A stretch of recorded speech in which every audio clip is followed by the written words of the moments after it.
With this video, we will be doing the end of Drake, and if you want to help this channel and the content that we making, please help support our merchandise. The link is in the description. If you didn't hit the like button, make sure you hit the like button. Try and get the channel to grow, and the only way we're going to do this is if you like, share, and comment on the content. So without further ado, let's get into the video. Let's go!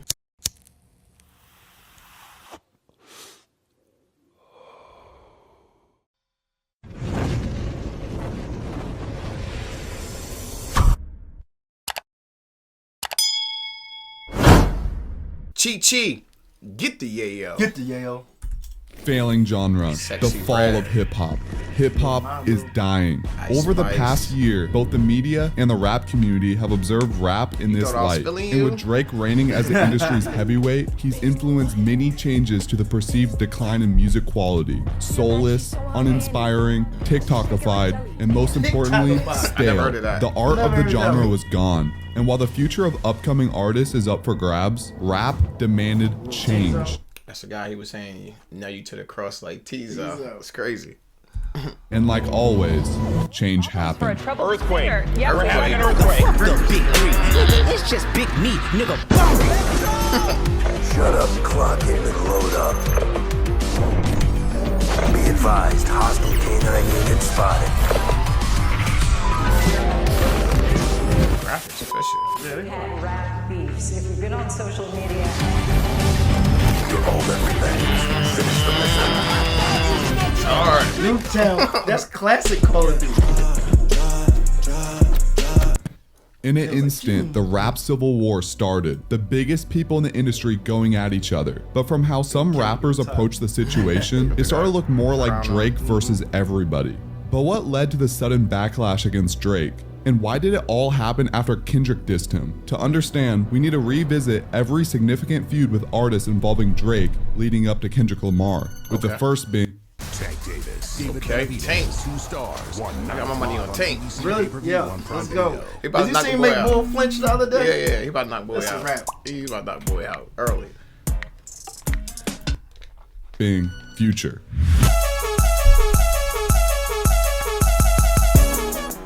Yeah. Drake and Future's collaboration spans over a decade, highlighted by many iconic hits and their joint album, What a Time to Be Alive. Metro gon' make it boom on these hoes, and me, I just stick and move on these hoes. However, their complex relationship began in 2012 when Future inspired Drake's hit, Started from the Bottom. Nigga started from the bottom, now we here.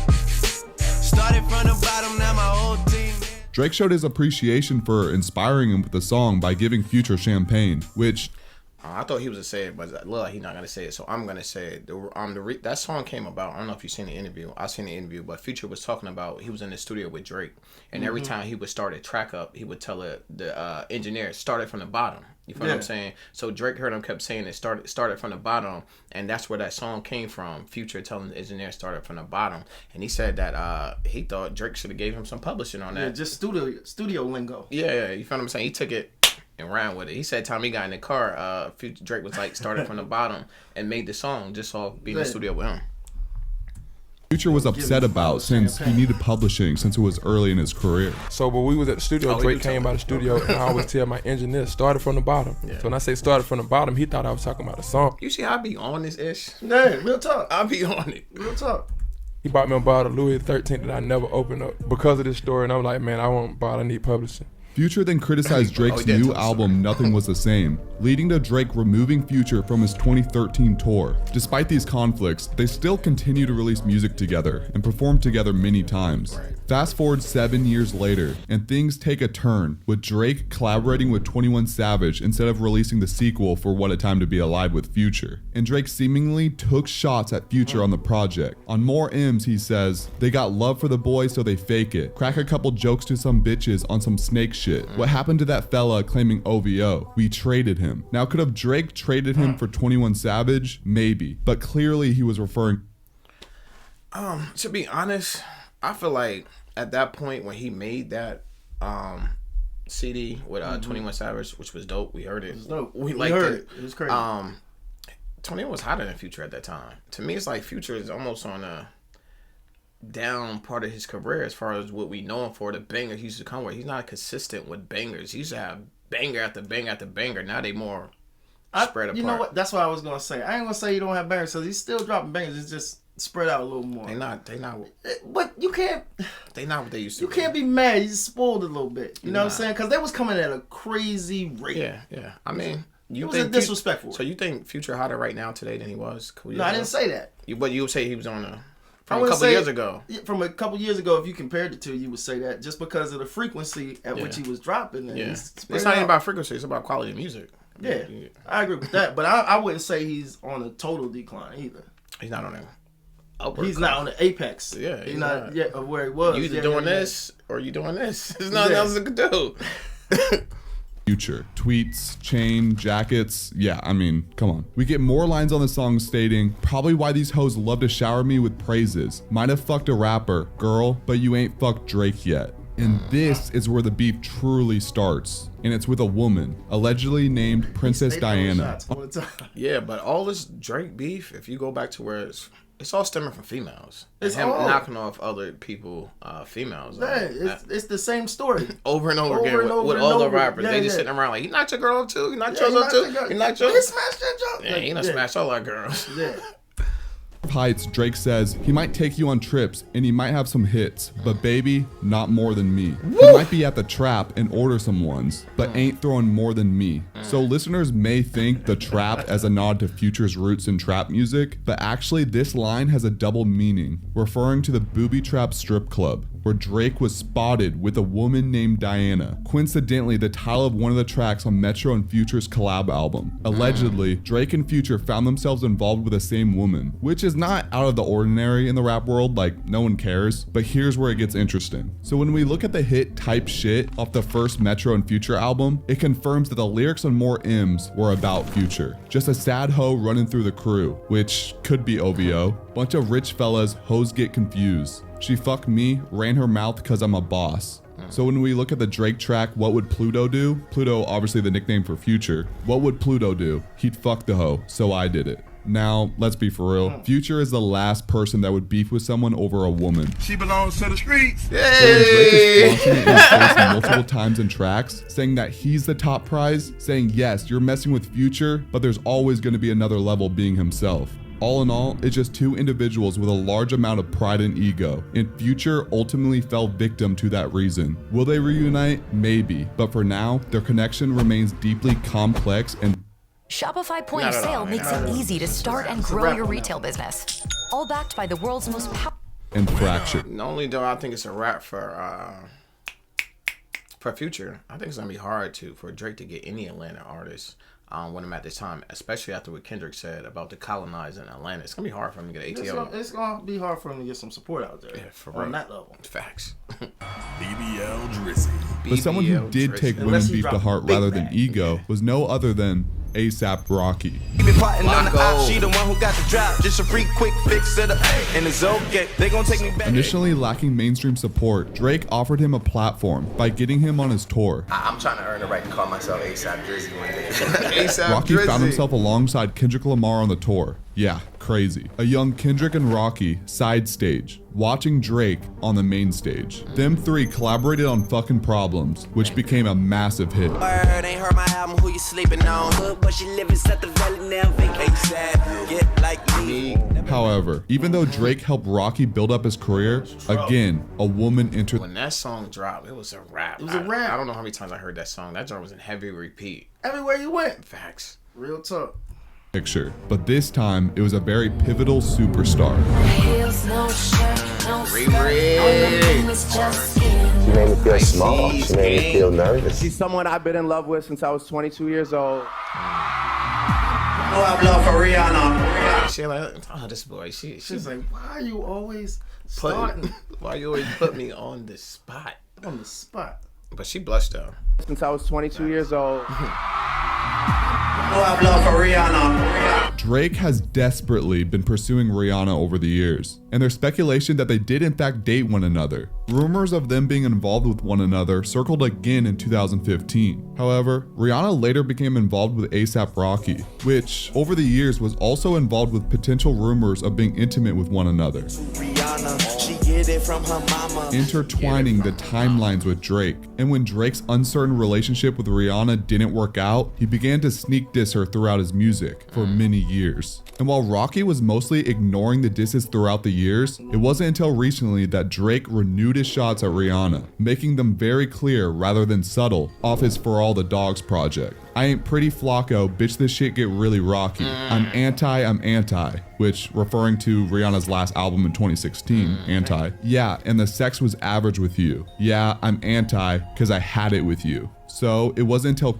See, that's what I don't be getting. I've been heard about him saying that because I heard this song when he said it was average. But if it's average, why does she get so many bars? Why does she get so much attention from you? And she's been getting it for a while. Yeah, she living rent free in your mind. Yeah, and it's crazy. And it'd be like that with us from guys. We was talking about it the other day. Like sometimes we have a female and we just figure she's gonna be part of our team forever. You know what I'm saying? Yeah, like she been around for a little bit, ups and downs, couple girlfriends. You like, yo, this one right here, I know she's gonna always be on a roster. And when somebody take her off your roster, something that you thought was always gonna be on your roster, this is what you're gonna get. Yeah, now he in his mind like, well, you know what? She like, no.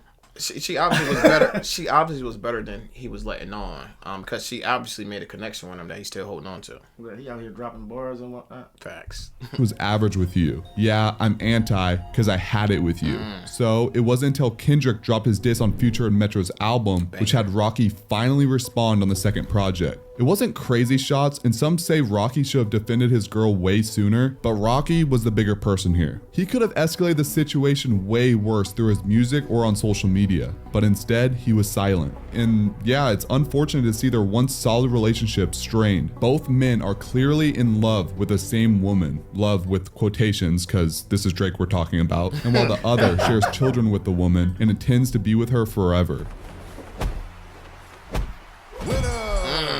But someone who hasn't been quiet through the years has been the very outspoken Kanye West. I think it's just a motherfucking sky, you know?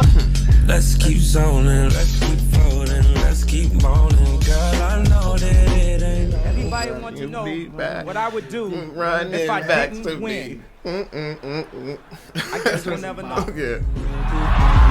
That joint was a bop, and that album. The album was crazy. The album was a bop. I actually liked it the unreleased one better than the released one, because that unreleased one, that joint was fire. It was a bunch of samples on it he couldn't get clear, but that project was crazy. Yeah, that was a push play album. That was a press play album, and it was a album for males and females. Both people could rock with the album. Yeah, facts. The relationship between Drake and Kanye has seen both friendship and rivalry. It began with Kanye directing the music video for Drake's 2009 hit, Best I Ever Had. Baby, you my everything. You all I ever wanted. We could do it real. Which created speculation of Kanye sabotaging the video with sexist scenes due to his jealousy of concerns over Drake taking his popularity. Tensions then peaked in 2011 when Drake hinted at surpassing Kanye and Jay-Z's Watch the Throne album. I don't think that's really factual what you just said, because that was like Drake's first video. So nobody's first video you're talking about replacing. Like Kanye was a GOAT at that time. Yeah. You know what I'm saying? You can't put one video and be like, oh, this one video you placing Kanye. That doesn't make sense at all. He went like, especially at that time, that's the last thing he was thinking about. Yeah, he was like, Kanye just made a video. You know how many rappers you've seen come and go? Yeah. Then it's just another rappers coming and going, but he ended up having staying power. Facts. Peaked in 2011 when Drake hinted at surpassing Kanye and Jay-Z's Watch the Throne album with lines like, "Take it, watch me take it." Despite this, they appeared friendly, performing together at the OVO Fest. I don't care. I like the confidence. Yeah. Nobody wants to wake up and be like, I'm getting up, I'm gonna put this work in to be second place. Yeah. Or third place or fourth place. You supposed to be like, I want the throne. I want to be number one. Matter of fact, I am. If I'm playing basketball, I want the championship. Straight up. I want the ring. And not just thinking in your mind or speaking it. Yeah. Actively working towards it. Facts. Making it happen. 2013, and even discussing a collab album together in 2015. Me and Drake had, well, we was gonna do an album together. People want you to come around and bow down to. I ain't bowing down to nobody. Ever. and the album is called Wolves. Later that year on Ye's Pablo tour, Kanye ranted for about 15 minutes with one of the topics about him not having respect for Drake because he's pop and soft. Drake knew Ye very well, and he forgave him because he knew it was just a random rant because, you know, it's Kanye. So Drake and Kanye collaborated again on the song Glow off More Life. Feeling like I'm gun-proof. Watch out for me. But in 2018, the pettiness gets started. Kanye invited Drake to Wyoming to collaborate on music. Ye was generous enough to give an amazing beat to Drake called Lift Yourself. But then, Kanye later released a song with the same beat, and the song was legit just mockery out of Drake. Wake up now to this text from him, like passive, like sends me something I did. Yo, I love you, brother. Lift Yourself comes out with him just talking nonsense. Boop-dee-dee-scoop. Scoop-dee-dee-whoop. Whoop-dee-scoop-dee-poop. Understandably, Drake was I forgot all about that song. Yeah, before I ever give you a beat. He said, yo, I gave him a beat and he put out some nonsense and niggas like, whoopsie scoop. You took my beat and trashed it for that song? Yeah, that was just something I probably had a banger for. Yeah. It's crazy. You don't now. Yo, only Yeezy would do that. Lift Yourself comes out with him just talking nonsense. Whoop-dee-dee-scoop. Scoop-dee-dee-whoop.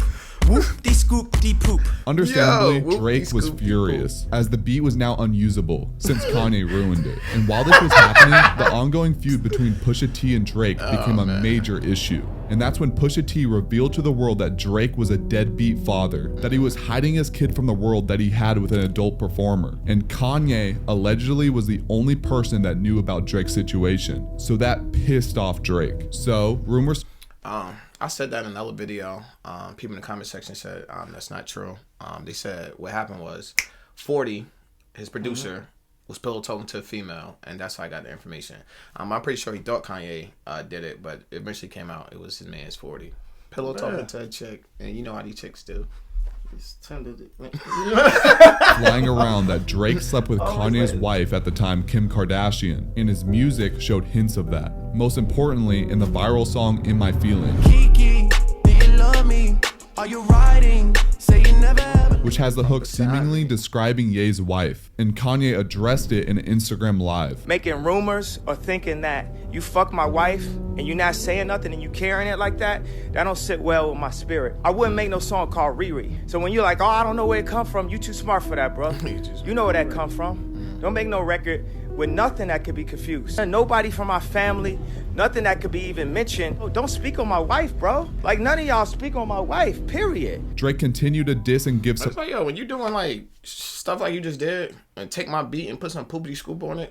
Yeah.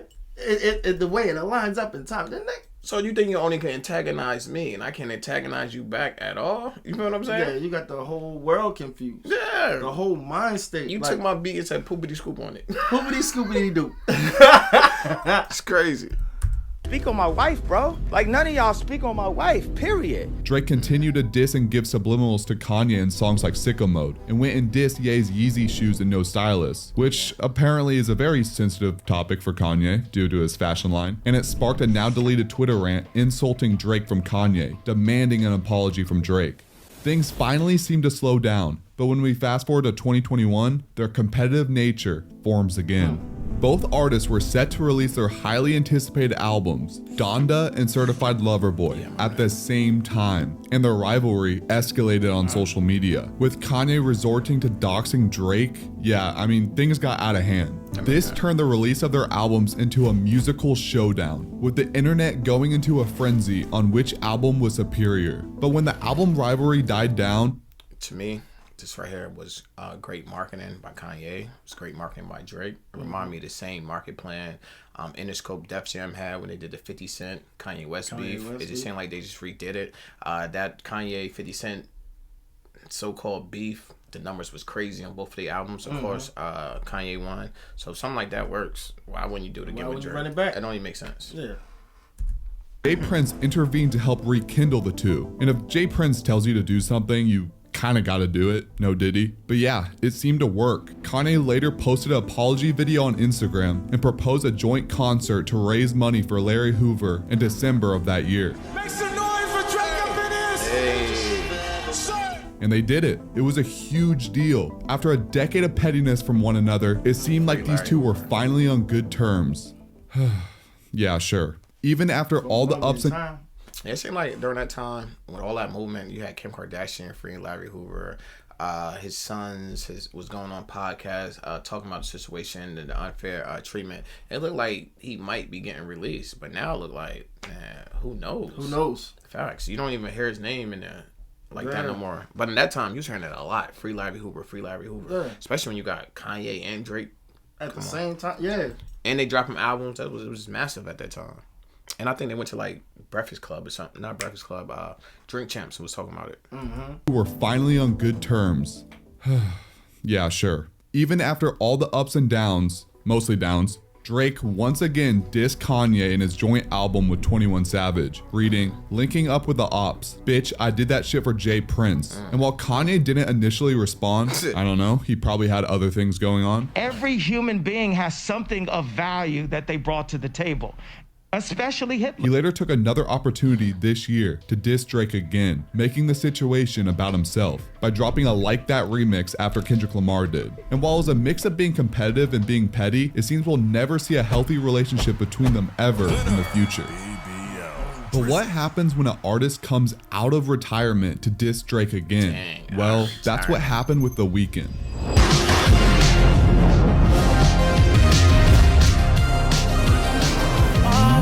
Baby, I can make that pussy rain often. Girl, I do it often. The relationship traces back to 2010 when Drake discovered The Weeknd's talent from being a Toronto native. Weeknd, baby. Weeknd. You don't know what's in store. Hey. Know what you're here for. Drake ended up featuring him at his shows and started promoting his music and even gave him a feature on the song The Zone. As well as featuring the upcoming artist on Crew Love off of Take Care. That's my jam. The Weeknd was starting to rise in fame, and Drake was quick to take action by trying to sign him to his label, OVO. But The Weeknd opted for Republic Records, which was easily the greatest decision he's ever made. Drake would feature on The Weeknd's album Kissland called Live For. He made a decision that was best for him, but we are noticing the music game. Most of the time when you sign to artists, they don't really have time to deal with you like that because they're too busy putting out their own projects, own touring. They're busy in their own little world, so they don't have the time to really be hands-on with you. So it's actually great that he did it and signed to label where the label would have all the time, just put all their energy, all the attention, the focus into him. Facts. Made. Drake would feature on The Weeknd's album Kissland called Live For. Which would unfortunately mark their last collaboration ever. Part of the reason is that The Weeknd revealed to the world that he had a massive involvement to the creation of Drake's Take Care album, which led people thinking that it wasn't just Drake's album, since The Weeknd had the vision, in which apparently Drake didn't want to reveal to everyone. Years later, and they would finally reunite for the OVO tour in 2017. But in the same year, Drake was rumored to be dating The Weeknd's ex-girlfriend, Bella Hadid, which obviously could have sparked something. The Weeknd ended up later getting back with his ex. And we're back where we started. Right. Back to the females. It's always Drake doing this Drake thing. I guess that's where you get his superpowers from, like doing shit like that. You got charged up. You know what I'm saying? It's like at that point, it's like almost seemed like an ego thing. Like, you know what I'm saying? Thing. It's like, yo, he gotta feed his ego, and he gotta do stuff like that. It makes him feel better about himself when he knocks somebody else's girl off. Knock somebody else, you know what I'm saying? Just to see the look on their face. Yeah, just to know I did it. You feel what I'm saying? Started to create subtle disses between Drake and The Weeknd over the next few years. And that's crazy that he liked that because he's putting himself in this situation where he's never gonna be able to have a girlfriend. Because the time you have a girlfriend, everybody's coming at her. Everybody coming at her. So you put yourself in a situation where you could never, ever, ever have a girlfriend. That's bad. You gotta be solo dolo forever. Niggas, when you turn 50, they still gonna be trying. If your girl 50, they gonna be trying to knock her up. They don't care. The Drake girl. Yeah. Oh, get back. She belongs to the streets. Then this year, The Weeknd finally showed his separation from Drake on Future and Metro Boomin's second album. And what's crazy about all this was the fact that The Weeknd was done with features. He wasn't supposed to drop any more music until his final album under the name The Weeknd was completed. But yet, he came out of that retirement just to diss Drake. And being The Weeknd, he did it in probably the most beautiful diss I've ever heard. They could never diss my brother's back. When they got leaks in the operation, I thank God that I never signed my life away, which is referring to OVO, and we never do the big talk. They got shooters. Shooters making TikToks. Got us laughing in the Lambo. And yeah, to this point, it's very unlikely we'll ever see them collaborate again, or at least not anytime soon. How you diss somebody to the I heard the track, the Let's Lay Together. That's what that was? Yeah, the track that he was singing on top of. How you diss somebody to an Isley Brothers track? It's crazy. That's like Kendrick with the Al Green sample. Yeah. It's crazy. It's crazy. Got us laughing in the Lambo. And yeah, to this point, it's very unlikely we'll ever see them collaborate again, or at least not anytime soon. But what happens when an artist is desperate for Drake's attention? Well, that's Florida rapper Rick Ross. Getting Tupac money twice over, still a real nigga, red Gucci sweater, dice roller. Bitch, you weren't with me shooting in the gym. Drake and Rick Ross have had many massive and iconic collaborations over the years, and were even supposed to release a joint album. But tensions arose in 2015 during Meek Mill's feud with Drake, which started from Nicki Minaj, Meek's girlfriend at the time. And while Drake and Meek were dissing one another, I learned the game from William Wesley, you could never check me. Rick Ross was close with Drake, and Meek was also signed under him. Ross picked a side and released the track Color Money. Ross went line after line, taking direct jabs and threatening Drake. My little homie made $1 million on his girl tour. Got him changing all the gun loans. So run for it, got some shooters in it. In the following years, Drake and Ross actually squashed the beef from requests from Jay Prince. They resolved their issues and even collaborated on several songs together. See, Jay Prince be getting it done out here, you know what Yeah, I'm if saying? nobody else could get it done, he get it done, Jay apparently. Prince get it done. Shout out Jay Prince. From requests from Jay Prince, they resolved their issues and even collaborated on several songs together. Tell him when I die, put my money in a grave. Couple figures, kill a skull and collect. Right. She fucking niggas. But Drake being Drake, he did the silly again and invited Ross's ex-girlfriend to one of his shows with VIP treatment. And she went, cause it's Drake. So when Drake replied to the industry with the track Push-Ups, I mean, put everything in proper perspective. Rick Ross already got rid of her. Yeah. Kicked it to the curve. He was at a basketball game with a younger, prettier female. You know what I'm saying? And then that's when Drake pulled that move. So by the time he did all that, she was for the streets at that point. Yeah.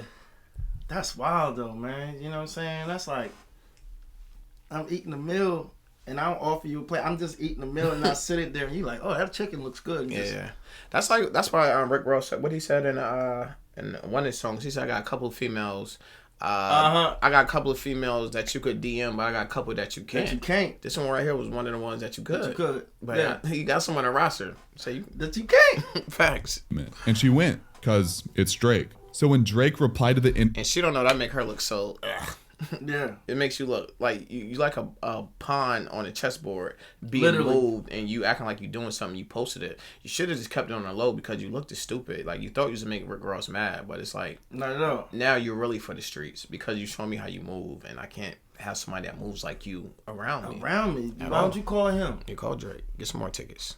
VIP treatment. And she went, cause it's Drake. So when Drake replied to the industry with the track Push-Ups, Rick Ross responded in a matter of a few hours with champagne moments. Crack smoke is the exhaust from my pen and pad. Ghost writers, they get the floss, what you could have had. It gets into the usual disses, and as well as claiming Drake was begging for his women, stating that he sent a cease and desist to French Montana, and mocking his appearance, saying that he got a nose job and a tummy tuck.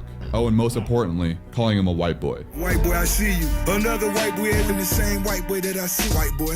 I'm ready, white boy. Oh, with no underwear, white boy. White boy. Drake eventually responded, and he changed that. He changed the cover. Remember, the first came out was a white guy on the cover. Now he changed it to like a cartoon Drake with like white hair. Did you see that picture? I did see that picture. Yeah, he switched it up.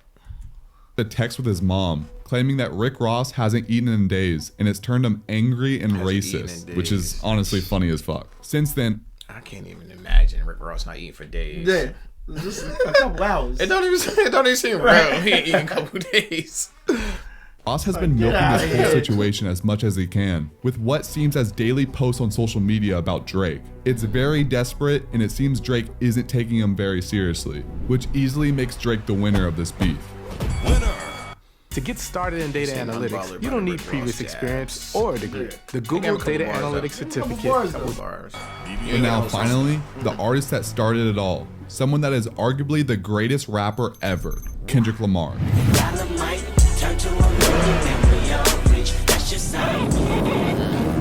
Nobody pray for me.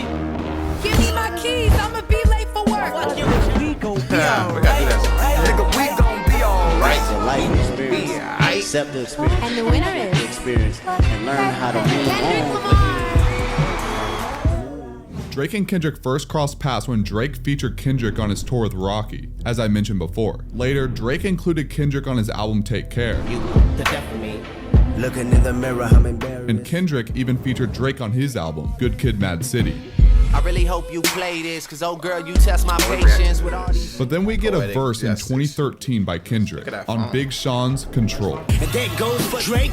I got love for you all, but I'm trying to murder you niggas. This caused an uproar in the hip-hop industry, but Drake remained unfazed by being name-checked in the track, considering it's not that serious, and it's just the competitiveness of rap. And yeah, after Drake seemed to be praising Kendrick. He's the new guy to love, and of course, I mean, rightfully so. He's super talented, you know. The underdog that's extremely hungry. He's giving people like moments, you know, like that verse was a moment to talk about. Are you listening to it now at this point in time? Okay. And then I think that Kendrick has like the utmost potential, man. Like, they been throwing them slick jabs. Like, are you listening to it now? No. I mean, this right there, off of that statement, you could tell that he was bothered by Kendrick talent. Yes, he was. was. You know what I'm saying? That's when you're saying, oh, he's just a new guy. Almost remind me of like when they were talking about when Kanye West was that guy and he was just coming in with that first song to begin with. You feel what I'm saying? Like Kanye looked at him as like the little guy. You feel what I'm saying? And it's kind of like he looking at Kendrick, oh, the new guy, the little guy. I'm already established. This is you get what I'm saying? It's like one of them keep sleeping. Yeah. In fact, he woke him up. He woke him up. Didn't feel a way about that verse. I get it. But again, Kendrick took more shots at Drake in his XXL freestyle. Yeah, and nothing been the same since they dropped Control and tucked the sensitive rapper back in his pajama clothes. Ha ha. And it didn't take long for Drake to reply, claiming that he's bigger than him in his own city. After 8 months, the feud appeared to have died down. Drake even praised Kendrick during an OVO fest, calling him a king. I want to shout out my nigga Kendrick Lamar. Shout out Kendrick. Kendrick was on my album. We went on tour together. That's one of the hardest niggas alive right there. He's legendary, so shout out to him. He should be standing right there. There's a lot of kings in this shit. You understand what I'm saying? But Kendrick took offense to that compliment, which would not be the last time he'd react in a negative way towards praise. Over the years, there were subtle disses and subliminals in songs like Used To, King Kunta, Dark Side/Gone, and Deep Water. And Kanye later confirmed a few years later that they were still on bad terms with one another. So when it came to J. Cole and Drake's first-person shooter,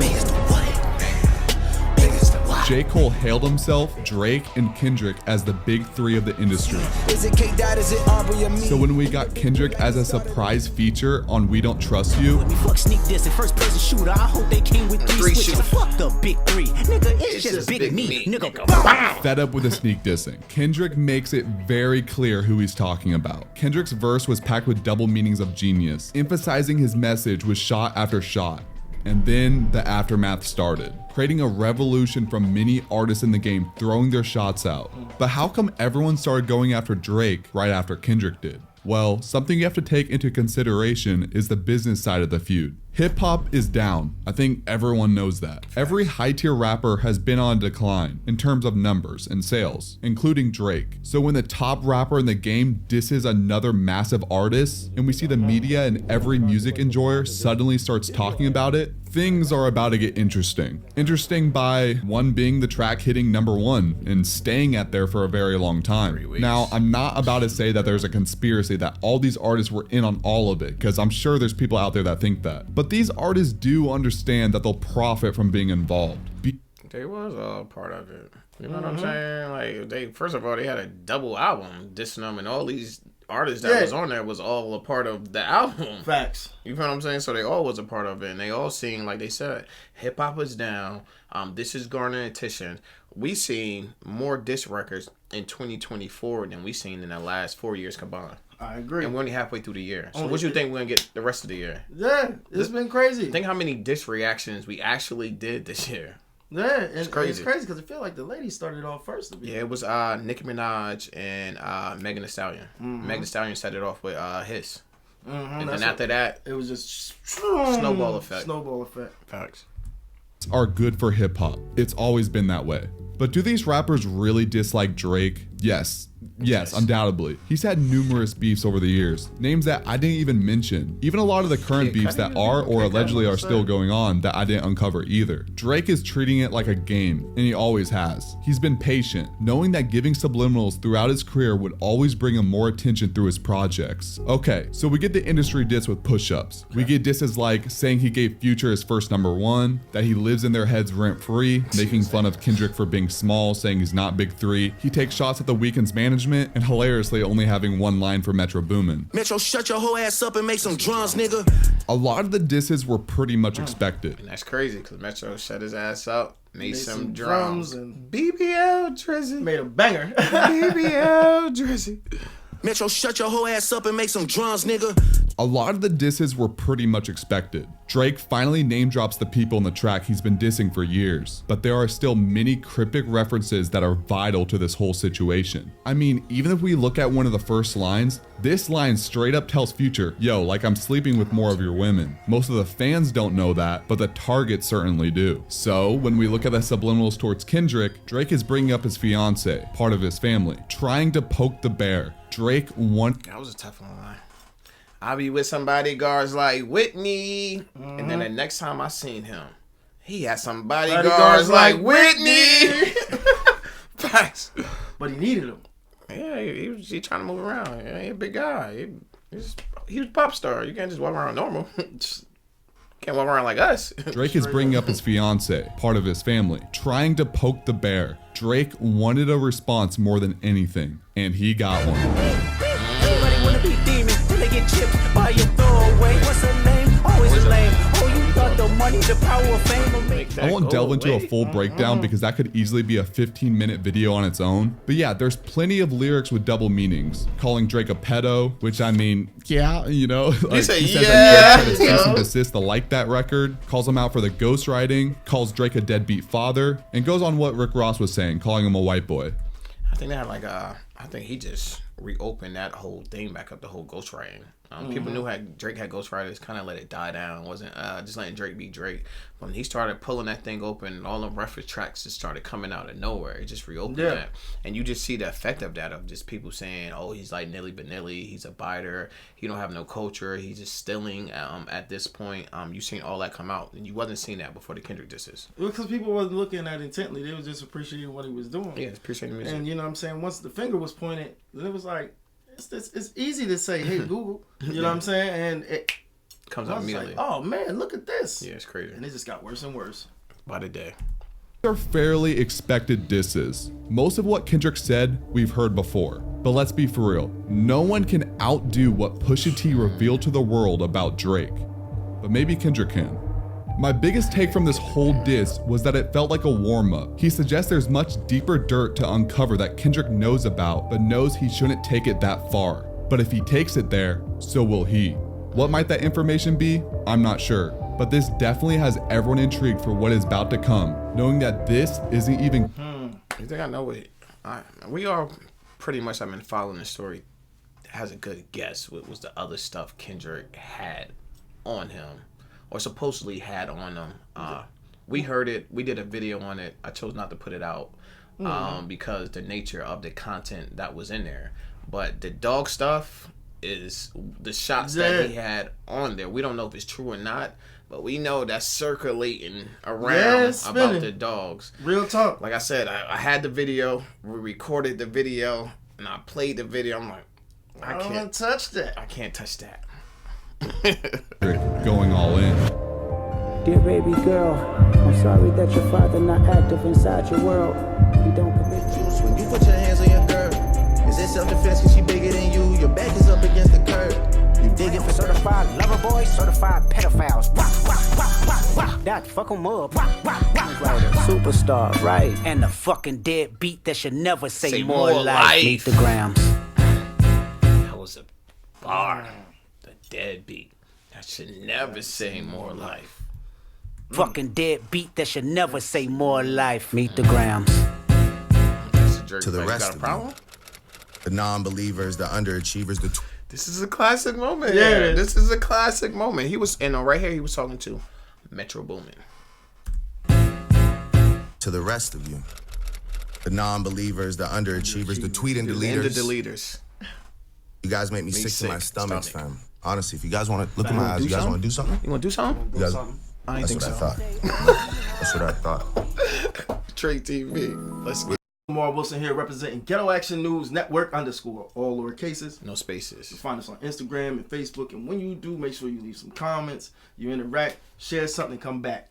All right, we're going to get right into this. Let's get it. Man, this is a dope video. It just kind of break down everything. Very entertaining.